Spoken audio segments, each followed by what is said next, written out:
here with your market update for 2024. We're in the middle of April. I'm sitting here with Nicole, and I'm James with the Nellis Group. We wanted to talk about what's the market doing, what are we seeing, because everything's unique, every neighborhood and community. So we're going to have a longer conversation of what does it look like.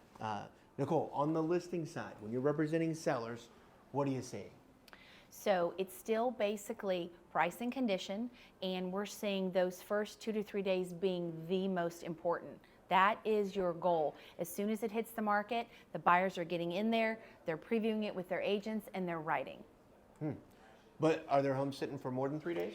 There are. So we go back to the price and condition, and that you can never undersell your home. So the houses that you're seeing that are sitting and are not getting as much activity, we need to look back at the price. Did we start a little bit too high? Did we start where we wanted to end up, as opposed to starting a little bit below, making sure the market pulls it up? Let's talk about what we're seeing in today's market. So April, we did a video earlier. We said the summer market starts in April.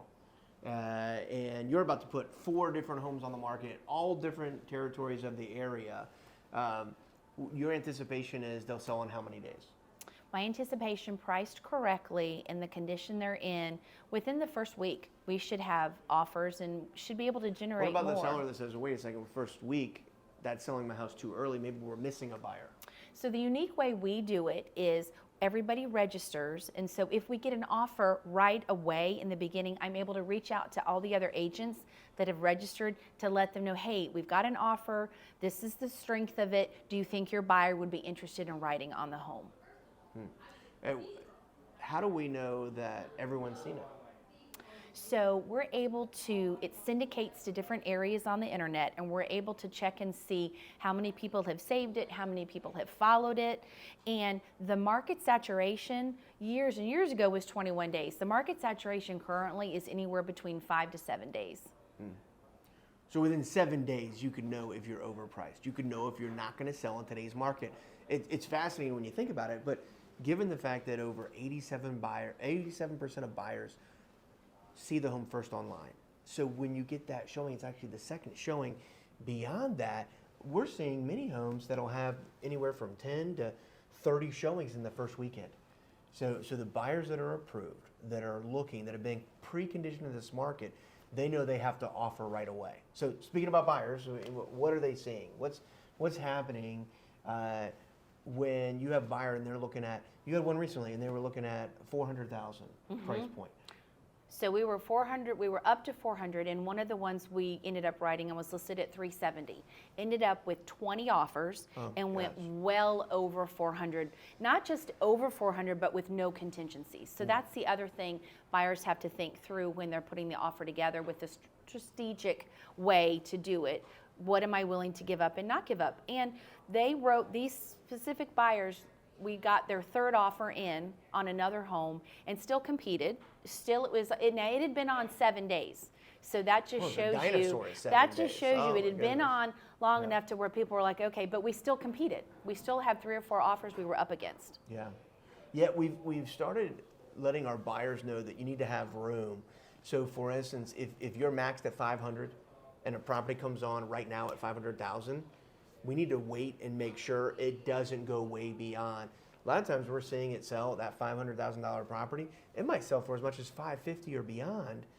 So a lot of our buyers have started taking that advice and saying, okay, well, I now need to look at something at $450,000 or something that's lower in case I have to go beyond that list price. And it's unfortunately what they have to be conditioned to. They have to understand that that's part of it. Now, when does it not have to be that? Let's say if it's been on the market for over that 7, over that 14, right? That's when we might see, hey, you can look. And so we a lot of times will run multiple searches for buyers. One example is, hey, hot on the market, it just came on yesterday. This is what it is. We'll also look for properties that have sat for 10, 14, 21 days, because they're going to be more flexible to come down to that 500 or beyond. You know, recently we had a buyer that they were looking up to 1.2 million. Property came on at 1.1. They were willing to pay 50 to 60,000 over it. Ended up selling 110,000 over that list price. So we don't want you to feel daunted by the market. We want you to understand, if you're a seller and you want to achieve the highest premium, now is a great time. And I know it sounds sales like everybody says, oh, now's a good time. It is because, Nicole, when's a slower time? If you're thinking about selling in 2024, give me a month and day that's perfect to put it on the market, and a month and day they should avoid. Okay, month and day now. Avoid. Very specific. I know. Now. Avoid August, November, and December. Those 3 months are going to be a little slower. I'm not saying we won't be able to sell it, because we're so fortunate where we live with military and government, everybody coming in and out. But August, DC sleeps, and most people are finishing up their vacations.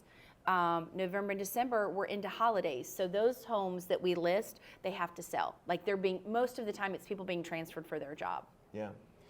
Yeah, and so think about that. If you're a seller who want to reach the highest premium, it's really going to be, like she said, now, which is April, May. We want to be ahead of it. And think about this. School gets out that third week of June. So if you're predicated by that, here's what's interesting. Whether you have children or not, whether school is a part of it or not, it's part of the relocation cycle. Now, if you're a buyer, you just mentioned it, which is great. If you're a buyer and you don't have to be in something tomorrow, August, November, December might be the sweet point where you don't have to compete against 20 offers, like you mentioned. You don't have to compete against all these other things. Here's what's interesting and the frustrating part about real estate. It doesn't matter what the stats are. It doesn't matter what the market is. It's based on that specific property. So in the same week where we compete against 19 other offers, you may find a property where you compete against one or none. Even within the last 3 months, we've had more than one client get closing cost assistance from a seller to help with their closing costs.